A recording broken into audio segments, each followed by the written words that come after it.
Salamat sa mapagpalang pagmamahal. Welcome to our 365 daily devotion. Ako po si Alexander Gomez from Batch Day. At ang topic po na tatalakay natin ngayon ay humility makes us beautiful.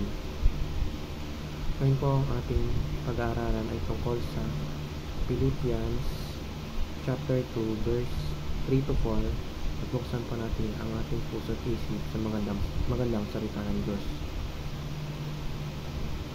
Sinasabi dito na, do nothing out of selfish ambition or vain conceit. Rather, in humility value others above yourselves, not looking to your own interest, but each of you to the interest of the others.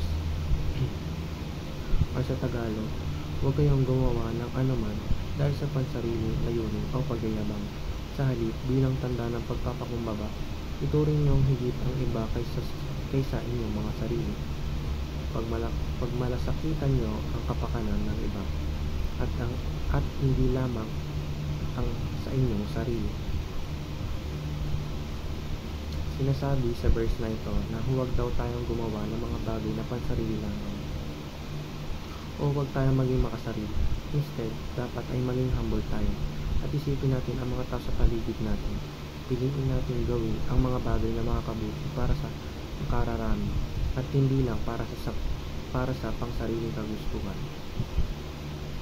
Teaching number 1. Humility is being selfless. Ang humility ay pagiging consideration sa ibang tao kaysa sa sarili. Lagi na itong inuuna ang majority kaysa sa gusto niya.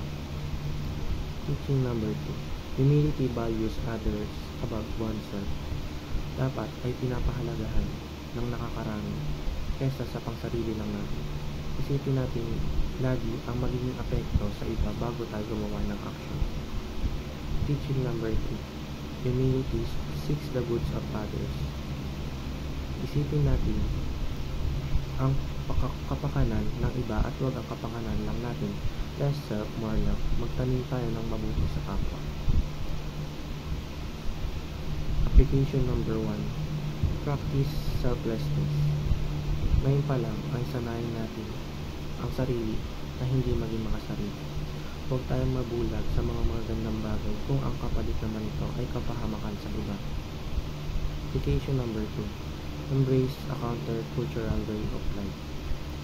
Pahalagahan natin ang mga nasa paligid natin at ibahin natin ang mga nakasanayan natin hindi maganda. Application number 2. Seek the God of others for Christ's sake. Ang pag-iisip sa iba ay pag-iisip sa Diyos at kung paano dapat natin pinapahalagahan ang Creator natin. Ay ganon din dapat natin pahalagahan ang kanyang mga ginawa. Yun lamang po ang aking devotion. Maraming salamat po. Yun lamang po ang aking devotion.